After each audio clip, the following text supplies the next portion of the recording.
I don't want to do this. Oh, hello, Master Wayne. I just wanted to remind you that your review for The Killing Joke is premiering this weekend, and I can't help but notice that you haven't done it yet. Don't you think I know that, Alfred? Wait, have you always sounded like that? I'm afraid I don't know what you mean, sir.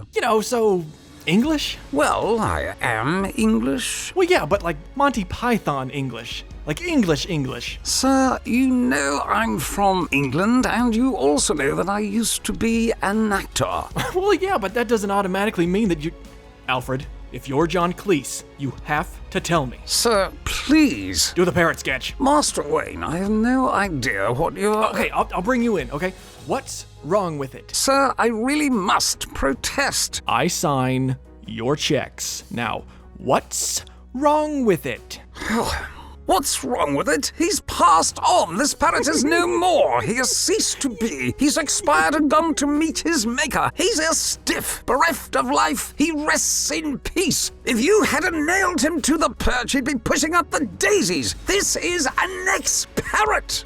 Now, I really must insist that you start on the review. Fine. It's just, this movie, it had been Mark Hamill's dream for years to make a Killing Joke movie. He talked about it almost every time he was at a convention. It was his passion project that he couldn't wait for it to be made. But it did. It did get made. With about 40 minutes of extra content that no one wanted to see.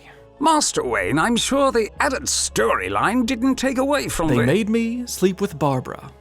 Good God. I don't want to review this movie. Well then, why don't you review the part of the movie you do like, sir?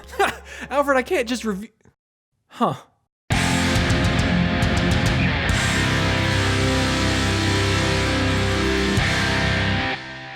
Hello Internet, Bruce here with another DC animated movie review. Today we'll be doing things just a little bit differently because last time I got a little bit in trouble for the clips that I decided to use, so it's gonna be a little more static this time around. But today I'll be reviewing The Killing Joke, based off of Alan Moore's glorious graphic novel. The movie starts off with me on my way to Arkham Asylum to see the Joker. Yes, it most certainly does start off that way. It's pretty much the same as the graphic novel, but in this version, Jim will not shut up. This is supposed to be a building moment. Me walking menacingly down the corridor of the asylum. Only the sound of the lunatics can be heard. But no. Jim wants to talk about why we're here and what are my motives. See, I don't need to get married. I do not need a wife. I've got Jim. Jim is my work wife. Speaking of couples, this is pretty much the entire reason I'm coming to the asylum. This meeting with the Joker is essentially me attempting to be a couples counselor to what can only be described as a rabid dog. So, yeah, I know it probably won't work, but I've got to try, because if I don't, that rabid dog is going to kill me. And I can't die. I'm Batman. So, obviously For shame, Batman! If you want the good stuff, you're going to have to get your hands dirty and review the filth too. What the heck You is... didn't think you could review this movie without little old me, did you? We're a team, you and I. Joker, how much did you hear? Oh, calm down, Batwayne. You think I don't already know who you are? I'm crazy, not stupid. I have got to upgrade this computer system. Now, I'm a little torn on The Killing Joke. The voice acting was superb, the writing was nuanced, and that art design was true enough to the source material to get my nostalgia senses a ting-a-ling-a-linging. This isn't your review. Oh, save your scary voice for someone who cares, Bats. And what did they do to my beloved graphic novel? They had the audacity to actually add material to a timeless classic. It didn't need any help. You could slap Citizen Kane on the front of this bad boy and it wouldn't improve a thing. It's perfect as it is. Hey! Sorry about that little glitch in the system. We'll get that all sorted out before the next review. Now, the rest of the meeting goes exactly how you'd expect. Joker has already escaped and the guards are like, "No touching!" So I call them stupid and head out of there. When we finally catch up to the real Joker, he's in the middle of the most cruel, sadistic, wicked plot we've ever seen. Real estate development. Although, to be fair to the Joker, come on, man. Why would you ever shake hands with the Joker? No, I'm sorry. Why would you ever meet the Joker alone in an abandoned carnival? You had to know you were going to die. I can't understand his choices, and I have no sympathy for him. And to be honest, while we're on the topic of Joker, I couldn't care less about the Joker's backstory, but It does make me smile to see him cry like a stupid little baby. That keeps me warm at night. What I don't like seeing is Jim, hero of Gotham, the true white knight of Gotham, acting like my great aunt. Scrapbooking, Jim? You're a rugged war vet, for crying out loud. Your name isn't Ethel. Ooh, boy, here comes my favorite part. How do you keep getting... Okay. I can fix this. I just realized something.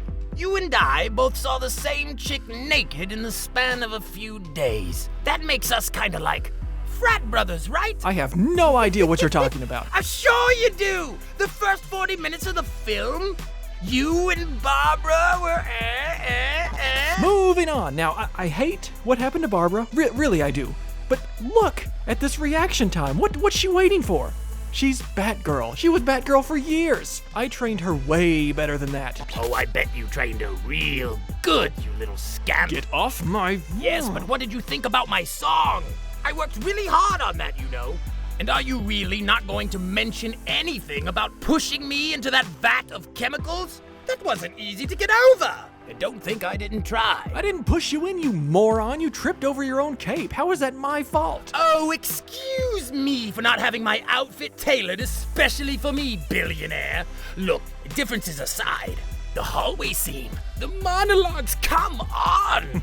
They were perfect. Right?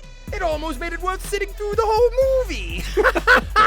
I suppose you're right. Well, my final thoughts on the matter. Nope, my review. So, one of my teammates was brutally attacked, assaulted, and crippled. Joker tried to drive Gordon insane, but more importantly, Joker tried to kill me, which is what really matters. So how else can this movie end? Except with me and Joker laughing together in the rain. Did Joker survive? Did I strangle him? Who knows? That's the beauty of it. So I really don't know how to rate this movie other than giving it one big old fat lady out of one other big old fat lady. I have no logical reason for doing that, but I don't know. I'll figure this rating system out later. So anyway, join me next time in the cave for yet another astounding review by yours truly. Bye. Hey everybody, Cameron here. Thanks so much for watching. If you enjoyed, please consider subscribing, leaving a like, or checking out our Patreon page if you want to support us. As always, feel free to leave a comment below and let us know what kind of content you'd like to see in the future. We'll see you in the next video.